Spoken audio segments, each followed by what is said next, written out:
नमस्कार दोस्तों। कैसे हैं आप सब? उम्मीद करता हूं कि आप सब लोग बिल्कुल ठीक होंगे।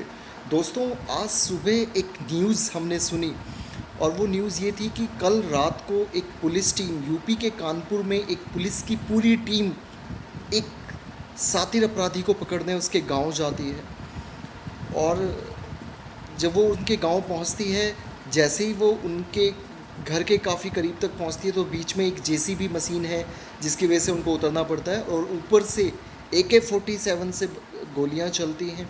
और उस जो पुलिस टीम थी उसमें एक डीएसपी, 4 सब इंस्पेक्टर और 3 कांस्टेबल, यानी टोटल 8 लोगों की मौत हो जाती है और 7 से ज़्यादा घायल हो जाते हैं और वो अपराधी पीछे से चंपत हो जाते हैं। अब आप कहेंगे कि इसमें क्या खास बात है?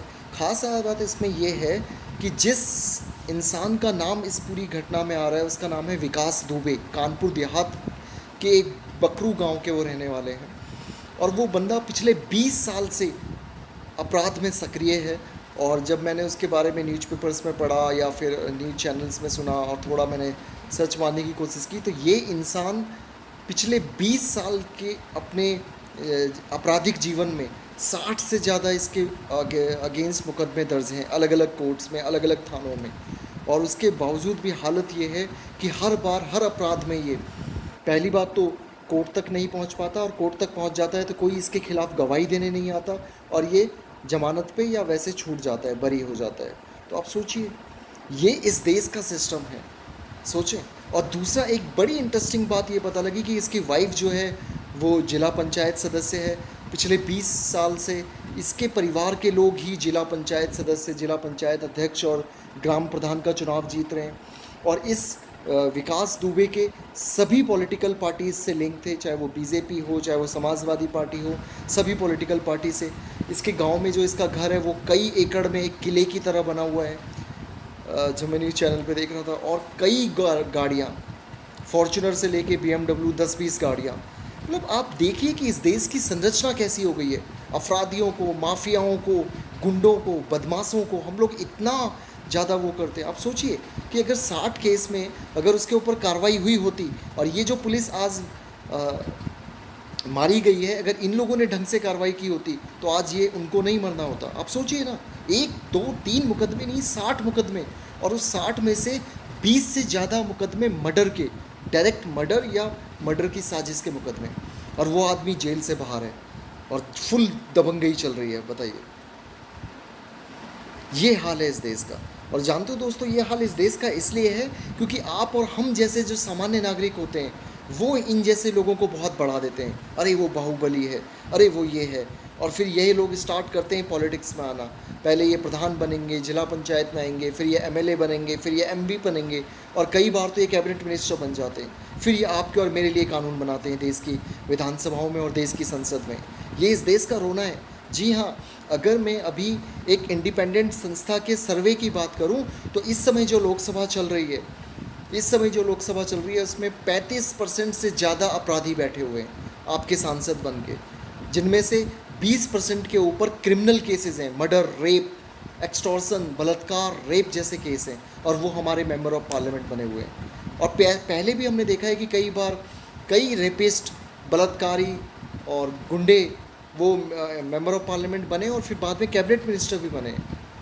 कई चीज़ें तो ऐसी देखने में आई हैं इसी यूपी बिहार से कि 15-15 साल वो बंदा जेल में है और जेल से ही वो सांसद बना जा रहा है। ये इस देश के कानून की व्यवस्था है, ये इस देश के लॉ एंड ऑर्डर की व्यवस्था है जो हम सब देख रहे हैं। और सब समाज के एक जिम्मेदार नागरिक होने के नाते आपकी और हमारी भी गलती है, क्योंकि ये लोग हमारे ही पड़ोस में रहते हैं यार। इनका अड़ोस पड़ोस, गांव, घर, मोहल्ला तो होता है ना। हम ही लोग इनको चढ़ाते हैं, हम ही लोग अपनी दुकानों का रिबन इनसे कटवाते हैं डर के मारे। भैया, भैया जी, भाई, भाईजान, ऐसा बोल बोल के इनको सर पे चढ़ाते हैं और एक दिन वो ऐसे ही मारते हैं लोगों को। बंद कीजिए ये अपराधी किस्म के लोगों को महिमा मंडित करना बंद कीजिए। क्या आप नहीं देखते हम क्या कर रहे हैं? आज आप देखिए ना, दिल्ली में देखिए या किसी भी आप प्रदेश में देखिए, ऐसे लोग ही राजनीति में आ रहे हैं जिनके पास गन होगी, उल्टे सीधे धंधे होंगे, ड्रग्स माफिया, शराब माफिया, रेत माफिया, भू माफिया, टैंकर माफिया। और यही लोग फिर एक दिन पॉलिटिक्स में आते हैं। यही लोग आपके निगम पार्षद बन जाते हैं, पंचायतों में चले जाते हैं, मेंबर ऑफ लेजिस्लेटिव असेंबली बन जाते हैं, मेंबर ऑफ पार्लियामेंट बन जाते हैं, उसके बाद आपके मंत्री बन जाते हैं। तो ये इस देश की विडंबना है दोस्तों, ये इस देश की विडंबना है। और करंट पार्लियामेंट में भी 33% से ज़्यादा अपराधी बैठे हैं, जिसमें से 20% से ज़्यादा हीनियस क्राइम के अपराधी बैठे हुए हैं। अच्छा, दूसरा एक चीज़ मुझे समझ में नहीं आती कि इतना ज़बरदस्त ट्रैक रिकॉर्ड है, क्रिमिनल रिकॉर्ड है, उसके बावजूद भी कौन सी अदालत इनको जमानत देती है। मैंने ऐसे कितने केस देखे हैं, छोटे छोटे केसों में आदमी की जमानत नहीं हो पा रही है। वो आदमी सेशन कोर्ट से हाई कोर्ट, हाई कोर्ट से सुप्रीम कोर्ट, सुप्रीम कोर्ट से फिर हाई कोर्ट भागे जा रहा है, उसकी चप्पलें घिस गई, मकान बिक गए, उसको जमानत नहीं मिलती। लेकिन जब इस तरह के क्रिमिनल्स, बाहुबली, एमएलए, एमपी के ऊपर कोई केस होता है तो जज साहब बड़ी आसानी से जमानत दे देते हैं। तो मुझे तो बड़ा अजीब लगता है इस देश की कानून व्यवस्था। ये कैसा कानून है हमारे देश का कि एक आदमी पे 60 मुकदमे चल रहे हैं और 60 में से 20 से ज़्यादा मुकदमे मर्डर के हैं। और ये वही आदमी है दोस्तों जिसके बारे में कहा जाता है कि 2001 में इस आदमी ने पुलिस स्टेशन में घुसकर बीजेपी के एक राज्य मंत्री की, संतोष शुक्ला नाम था उनका, सरेआम हत्या की थी। और बताइए, उसके बावजूद भी यह बंदा आज तक खुलेआम घूमता रहा, खुलेआम इसको हम ग्लैमराइज करते रहे और ये बैठा रहा। गजब की व्यवस्था है इस देश की, गजब की व्यवस्था है हम सब लोगों की। तो ये हमें भी अपने अंदर झांकना होगा कि एक समाज के जिम्मेदार नागरिक होने के नाते हम इस तरह के आपराधिक छवि के लोगों को महिमा मंडन करना बंद करें, भाई जी करते हुए इनको माला पहनाना बंद करें, इनकी चमचागिरी, इनकी बटरिंग करना बंद करें, सिर्फ इसलिए कि नहीं इन्होंने हमारे परिवार को कोई नुकसान नहीं पहुंचाया। अरे यार, आज आपके परिवार को नुकसान नहीं पहुंचाया लेकिन कल तो पहुंचाएंगे। और फिर जब यही लोग क्रिमिनल बन जाएंगे, यही लोग फिर पार्लियामेंट में पहुंच जाएंगे, यही लोग फिर विधानसभाओं में पहुंच जाएंगे, तो फिर आप देखिए फिर ये और क्या करेंगे। तो ये इस देश की व्यवस्था है, ये इस देश के कानून व्यवस्था, प्रशासनिक व्यवस्था, पुलिस व्यवस्था, पुलिस रिफॉर्म्स, सब के ऊपर एक प्रश्न चिन्ह खड़ा करता है। तो बड़ा अजीब सा लगा मुझे ये खबर पढ़ के यार, ये किस तरह का हिंदुस्तान हम बनाने जा रहे हैं। आप खुद सोचिए।